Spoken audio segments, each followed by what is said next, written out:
What's up, guys? Uncle John here. Saturday morning. Yeah, it's still morning, 11:35. You won't see it this early.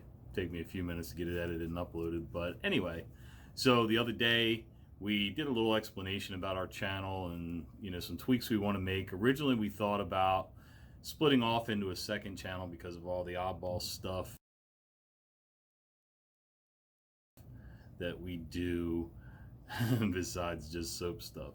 We got a lot of good responses from you guys, and we're going to leave the channel one whole channel.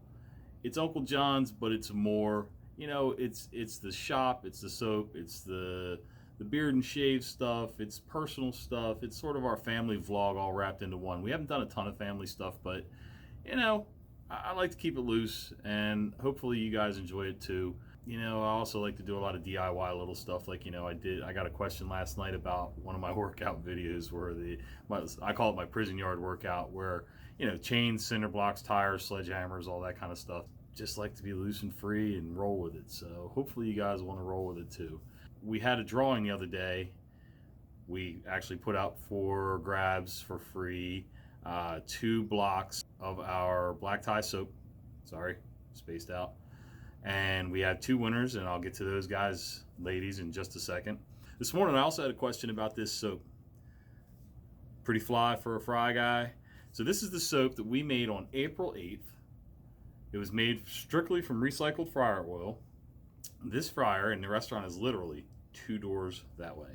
They use canola oil, straight canola oil, into the fryers. Now, disclaimer, sometimes you get other oils mixed in. Like, if you're frying chicken, you're going to get some chicken fat in there. If you're frying, some kind of bacon thing, wrap thing, you're going to get some bacon fat in there. So it's a mix. It's not strictly canola oil when I get it, but it has been used. We get it. We simply filter it. We screen it with cloth, and that is it. We don't, wash it like you would if you were making biodiesel and all that stuff.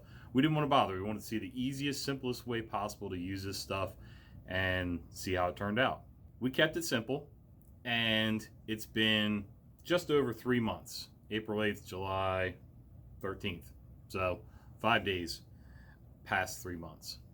Anyway, here's one of the original bars. All packed up nice and pretty. I use it at home too, so it's not going to hurt my feelings too much. I'm going to go ahead and open this because the question was, do I have any pictures of it after sitting for 3 months? How it turned out, and are there any of the dreaded orange spots? And if you don't know in soaping, let me get it open and I'll explain that. Sometimes when you make soaps, sometimes it's due to high superfat, sometimes it's not, sometimes it's just who knows, whatever additives, or there was something in your water that made things go funky, or you used a rancid oil maybe. Although I've never had even a rancid oil go orange spots on me, but it will get weird and turn funky and kind of go off. So here's the soap. It's this creamy off-white color, sort of a beige, but you can see how it cured. A lot of my soaps do that. The way the mold is, they'll get a lot more solid on the outside. It's because they don't go to a totally full gel, but that's why we get that pattern down through the center of the log. So no orange spots, no funky smell. It's just plain soap. We don't add anything to it. It's kind of I classify unscented natural soap as sort of a waxy smell most of the time. Yeah, not sticky, tacky. It's nice and hard. So there you go. For the person that asked that question, forgive me. I'll email you back and let you know that the video's up. There it is. Anyway, so you too can experiment without fear of wasting a bunch of stuff. Also, keep your questions coming. I get lots of great comments and emails and things like that. People asking for advice about their batches, people that are brand new. There's a young lady from South Africa who's been emailing me the last few days. She just, I guess it's cooler temperatures there now, and she's having a hard time, and her batches were setting up like super fast, going to trace, and almost impossible to get into the molds. And we discovered, I think, I'm not sure, that it's actually the fats that she was getting. So she was getting tallow before, the regular white tallow that we get. It's already rendered and cleaned and everything. Then she started getting from a new butcher, and I think it was mixed fats, which you don't know which fats are which and how much the volume is of each. And while it's not going to change too extreme, you can't really control your super fat very well. And who knows, maybe they didn't render it all the way and clean it. So there may be other things in there that are helping the batch to go off early. So she switched back to regular lard or tallow.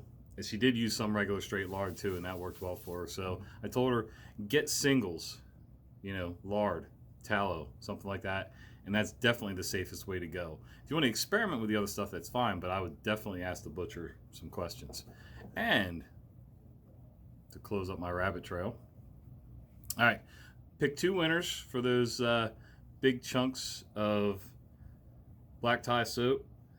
Debbie from Spring Hill, Florida, and Andrea from Reno, Nevada. Congratulations, guys. Your soap is shipping today. My mail carrier will be here in about an hour and a half, and it will be on the truck. All right, guys, have a good one. Keep the questions coming, subscribe, and feel free to shoot me an email. See ya.